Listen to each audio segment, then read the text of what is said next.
Lep pozdrav vsem skupaj. Kot nekatere druge evropske države, ki so bile pri soočanju z epidemijo novega koronavirusa uspešne, tudi Slovenija pripravlja načrt za izhod iz te krize. Temu bomo posvetili današnjo novinarsko konferenco.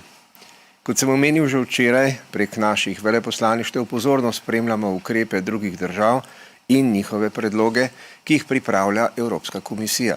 Ta bo danes obravnavala smernice za pripravo izhodnih strategij držav članic. Podatki iz zadnjih dni v nekaterih državah članicah Unije kažejo, da se je število novih primerov in novih smrtnih primerov nekoliko zmanjšalo. Vzpodbudni so podatki iz Italije in Avstrije, da se število primerov in smrti zmanjšuje. Vendar, če pogledamo podatke za Evropsko unijo ali Evropski gospodarski prostor, ti še ne pričajo, da bi epidemija dosegla vrhunec. Kako naprej, kakšni so pravilni koraki, ko tehtamo med ukrepi zaščite javnega zdravstva in ukrepi postopnega sproščanja in zagona javnega življenja in gospodarstva. Znotraj Evropske unije je razprava usmerjena v preplet različnih sebi enakovrednih ukrepov, osredotočenosti na celovite strategije testiranja in nadzora, vključno s sledenjem stikov. Ukrepe skupnosti, vključno s fizičnim distanciranjem. Krepitev zdravstvenih sistemov in obveščanje javnosti in zdravstvene skupnosti. V času epidemije so nas najbolj prizadeli strogi ukrepi fizičnega distanciranja, ki so za družbo moteči, tako ekonomsko kot socialno, zato obstaja velik interes za opredelitev ustreznega pristopa k ublažitvi ukrepov. Kako naprej?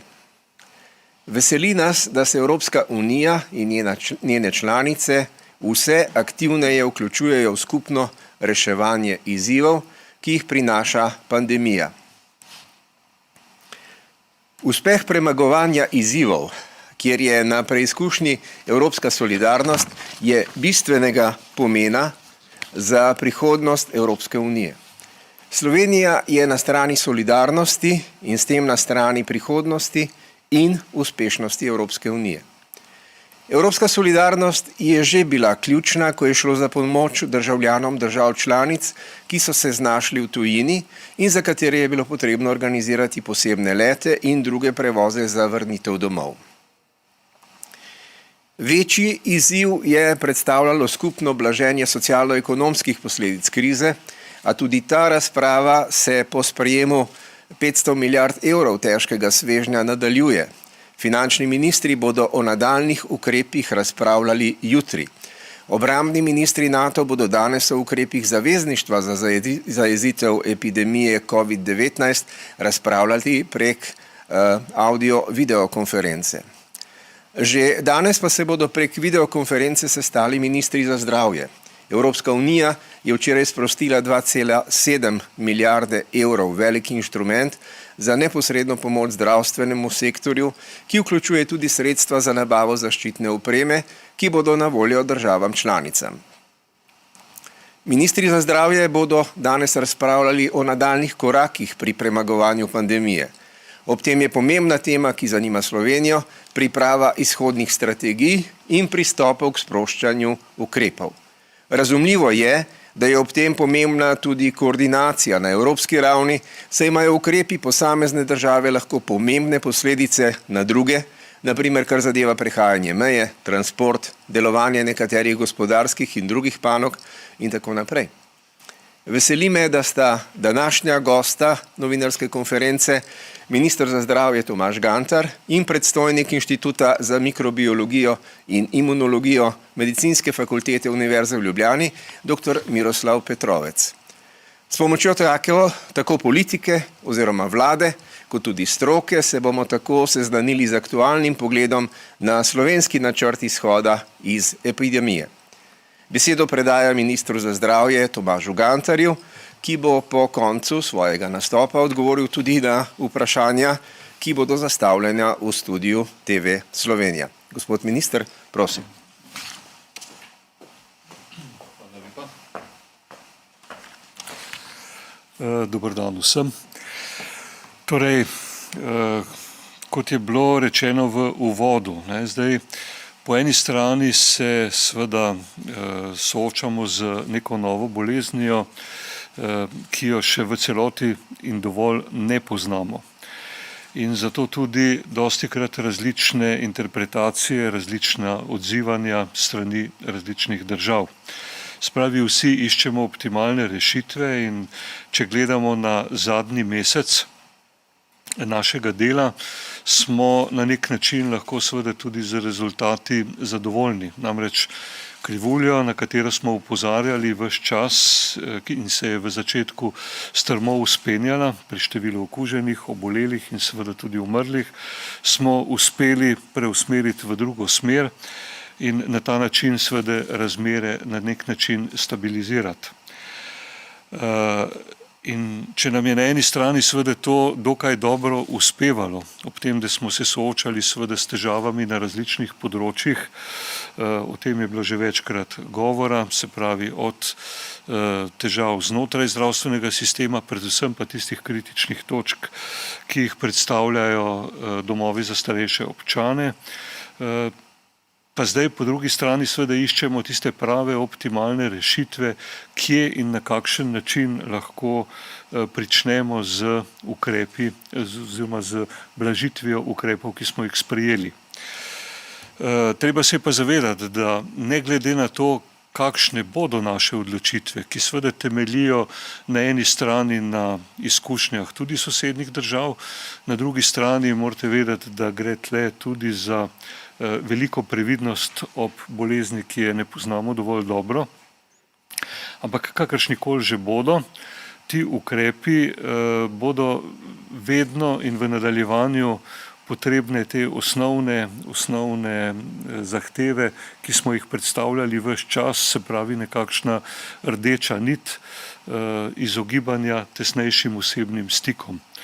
In jaz se bojim, da bo to stalnica v nekem daljšem časovnem obdobju, da se bomo morali ustrezno varovati, držati medsebojno razdaljo do ostalih občanov, državljanov, prijateljev, znancev, tistih socialnih stikov na razdalji približno 2 metrov, uporabljati redno zaščitne maske in seveda to v kombinaciji z uporabo, z razkuževanjem rok, in to sta ključna dejavnika. In ta ključna dejavnika in te osnovne ukrepe upoštevamo in bomo zahtevali seveda tudi pri sproščanju seveda vseh ukrepov, ki smo jih pa sprejeli na državnem nivoju, pa naj bo to od zapiranja trgovin, posameznih dejavnosti in vsega, kar se pač v družbenem življenju je zaradi te bolezni in okužbe z novim koronavirusom tudi zaustavilo. Zato danes seveda sem vesel, da bomo imeli priložnost ponovno z ministri za zdravje Evropske unije in v tem trenutku poteka tudi konferenca z WHO-jem, pač prediskutirati možnosti in poti in tudi pasti sproščanja ukrepov, ki so pač na mizi in so na nek način seveda potrebni. To, kar smo pričeli že, ne glede na vse ostalo, je pričetek sproščanja ukrepov na področju zdravstva.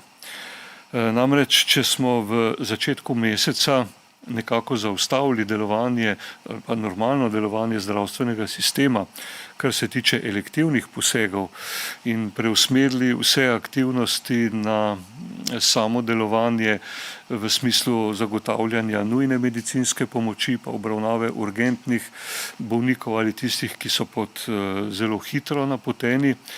Zdaj razmišljamo seveda o tem, da bi ta nabor zdravstvenih storitev razširili, namreč vsem je pač poznan problem, ki ga imamo in s katerim smo se soočali že prej, to so daljše čakalne dobe, predvsem za nekatere storitve, in mi v teh razmerah seveda ne želimo onemogočati prvič zdravljenja vsem tistim, ki ga potrebujejo, namreč na daljši rok vemo, da tudi bolezen, ki mogoče v tem trenutku ni takšne narave, da bi potrebovala takojšnje zdravljenje, lahko že v nekaj tednih, mesecih postane pač nujna in tudi težje ozdravljiva. In to je bil namen in tudi odločitev, da od 11.4. ponovno pričenjamo z elektivnimi pregledi, se pravi planiranimi, načrtovanimi, od samih specialističnih pregledov, predvsem na sekundarnem nivoju, in tudi do določenih posegov in operacij, ki tudi v tem času morajo potekati. Namreč zaskrbljujoče je bilo dejstvo iz terena, strani naših kolegov, da so se pogosto oglašali v njihovih urgentnih ambulantah bolniki, ki so predolgo čakali na pregled v bojazni morda pred okužbo, morda pred nedelovanjem zdravstvenega sistema za običajno področje, ki ga zdravstvo obravnava. Pa čeprav je bilo v štartu zagotovljeno, seveda, da vse, kar je potrebno, bo tudi v zdravstvu narejeno. Res smo reorganizirali v tem času na nek način zdravstveni sistem in dali večjo možnost obravnave okuženim bolnikom oziroma obolelim za COVID-19 boleznijo, vendar to ni izključevalo seveda vseh ostalih obravnav. Ampak kakorkoli, če imamo podatke do 1. marca, da so čakalne dobe približno v tistih okvirih, kot so bile prej, bi bilo zdaj upravičeno pričakovati, čeprav svežega podatka nimam, da je prišlo v teh 14 dneh, 3 tednih seveda do zaostanka, ki ga seveda ne želimo podaljševati oziroma stopnjevati naprej. In zato seveda v določenih pogojih, se pravi v primeru negativne epidemiološke anamneze, ob ustreznih podatkih tudi ob samem sprejemu in pregledu bolnika, bo le-ta obravnavan, vkolikor ne bo imel znakov respiratornega infekta, znakov stikov z morebitnimi okuženimi bolniki oziroma prebivalci, in bo zato tudi prišel do pravočasne seveda in normalne tudi zdravstvene oskrbe. Mislim, da je to ključno tudi v nadaljevanju in da je nekako logično, da smo med prve ukrepe sproščanja, med prvimi temi ukrepi pač sprejeli ravno to na področju zdravstva, ker je pač kot tisti najpomembnejši del našega življenja. Seveda upoštevati pa velja tudi, da se morajo na nek način normalizirati razmere v gospodarstvu, namreč tudi sicer bomo v celotnem sistemu imeli pretirane težave in zato sprejemamo odločitve na podlagi pač teh presoj in to, kar bo morda tudi za menoj profesor Petrovec omenil, se pravi anketo, testiranje, širše testiranje, ki bo imelo za posledico eno bolj jasno sliko brez pretiranega ugibanja, kaj se pravzaprav v populaciji dogaja, kolikšen je v resnici nek delež okuženih oseb, koliko bi jih lahko prebolelo in tako naprej.